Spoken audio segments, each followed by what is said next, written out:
So the PS4 Pro is out, and a big question a lot of you are still having is it worth grabbing over a regular PS4 Slim, especially if you don't own a 4K TV? And the answer to that is maybe. Normally, this question would be a little bit more open and shut, but the thing keeping the PS4 Pro so competitive is its ridiculously affordable price point of $400, only $100 more than a brand new Slim. The PS4 Pro is obviously bigger than the Slim in every direction, which means that it will be taking up much more of your shelf space, especially with how deep it runs. On top of that, while the aesthetics are similar here, and of course personal taste will vary, I gotta say that I think the Slim just looks way better than the Pro. The triple stacking was just not a great call. However, there are some functional upgrades that the Pro does offer. While both systems have a pair of USB ports on the front, the Pro offers an additional USB port on the back, along with having an optical port. One minor thing I do like about the Slim over the Pro though, is the placement of its power and eject buttons. They're easy to reach but make it really difficult to accidentally press, whereas the Pros are front-facing on a little flap, and while still better than a touch button, are still the kind of thing that could get hit by accident pretty easily. Now of course physical form is only so important, what most of you are really wondering is how much more powerful the Pro is in practice.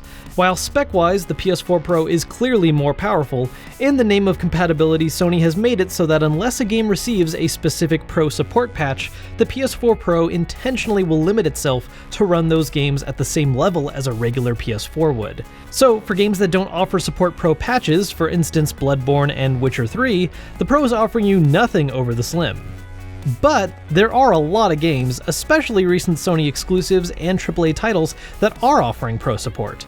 And what exactly this means ranges wildly from game to game. For instance, Uncharted 4 runs at a native resolution of 1440p and then gets upscaled to 4K, while The Last of Us, running in 30fps mode, is actual native 4K. There's also upcoming games like Horizon Zero Dawn and Mass Effect Andromeda that will use what's known as checkerboarding, which while not as good as native 4K, does come much closer than traditional upscaling.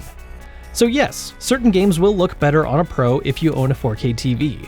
But what about if your TV is only 1080p? Well, once again, this varies by game, but the coverage for the most part so far is pretty minor. Some games offer graphical improvements like better anti-aliasing or higher and more stable frame rates. A common benefit for Sony exclusives, including VR games, is using super sampling, in which the Pro will run a game at a higher native resolution and then downscale it to 1080p displays, which is an improvement, but the gain is more minute. It's also worth noting that while most games look prettier, some unpatched games and even some Pro-supported games are actually getting worse performance on the Pro compared to the Slim. For instance, World of Final Fantasy has noticeably lower visual quality with blurry backgrounds, and some Pro-supported games have less consistent frame rates. One other question I've seen pop up is whether or not the Pro's SATA 3 interface for hard drives allows for faster loading times. And the answer is yes, but not really enough to matter. After trying a number of different titles, the PS4 Pro either loaded up at the same speed as the PS4 Slim, or beat it by a matter of a few seconds. I haven't tested this with a switched-in SSD, but other reports seem to confirm the same thing, better, but by such a small margin it really doesn't matter. Now, aside from gaming, the only other big performance feature the Pro has to offer is of course 4K media, which in its case only applies to streaming services. You can stream 4K videos on Netflix or YouTube, which the Slim can't, but if you were looking for UHD Blu-ray support, both systems are going to fail you on that front. So if you don't own a 4K TV, there really aren't that many benefits to grabbing a Pro over the Slim. If you're a first-time buyer, I'd still say the Pro is worth paying $100 extra for the bigger hard drive and visual improvements for a small handful of games. But if you already own a Slim or a launch PS4, there really is no reason to upgrade your system unless you own a 4K TV or you just enjoy burning money.